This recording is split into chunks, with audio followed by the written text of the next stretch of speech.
Les jambes d'une femme retrouvée dans une benne à ordures du 19e arrondissement. Quelle horreur. Oh là là, écoute ça. Un dentiste de Châtellerault revendait des dentiers d'occasion. Non mais dans quel monde on vit, Henri? Bah, arrête de regarder les faits divers. Regarde les pages internationales. Ça va t'aérer le cerveau. Bah, tu vois, moi, je préfère aller directement à la rubrique sport. Le sport, c'est sain. Il y en a un qui perd, puis un qui gagne, et ça va pas plus loin. Ah bah voilà un des trucs les plus stupides que tu aies jamais entendu dire. Bon. Mais tu crois que les sportifs vivent sur le nuage des bisounours? On est des êtres humains et on vit des choses dont tu n'as même pas idée. Je te donne un exemple. US Open 95. Affiche de rêve pour la finale dames. Steffi Graf est opposée à Monica Seles.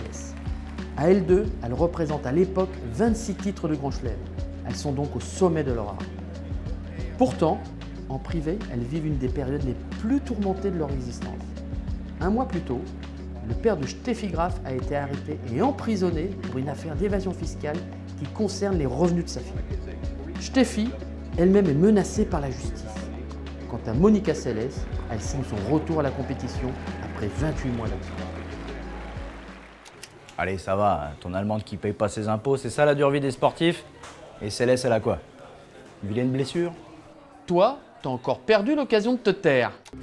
Si elle revient après une longue absence, c'est que le 30 avril 93, Monica a été agressée en plein milieu d'un match. Un déséquilibré s'est jeté sur elle et lui a planté un couteau de cuisine dans le dos. Günther Parch, un Allemand de 38 ans, ne supportait plus l'outrageuse domination de la Yougoslave sur le tennis mondial. Il voulait que Steffi Graf retrouve la place de numéro 1. Quelle horreur. Ah ouais. D'autant que son plan démoniaque marche plutôt bien.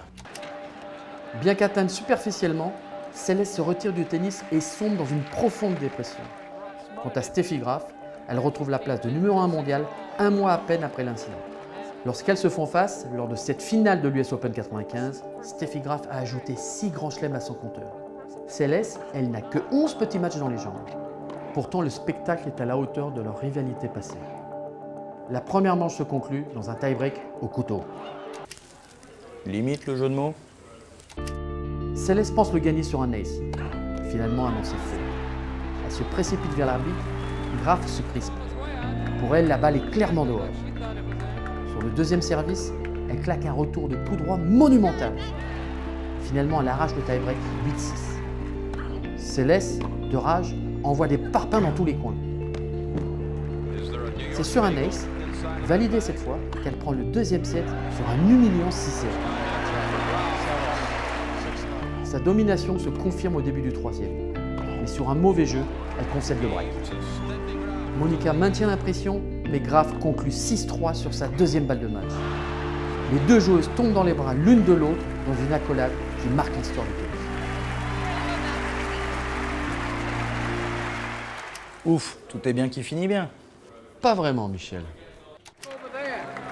Lorsque Steffi Graf rejoint son clan pour partager sa joie, un être est absent, son papa.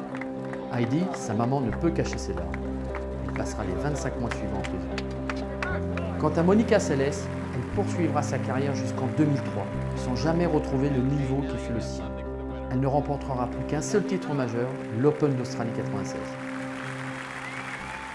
Eh ben voilà, merci, tu m'as déprimé pour la journée. Ben ça t'apprendra. Tu réfléchiras avant de parler.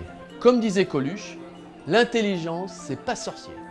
Il suffit de penser à une connerie et de dire l'inverse.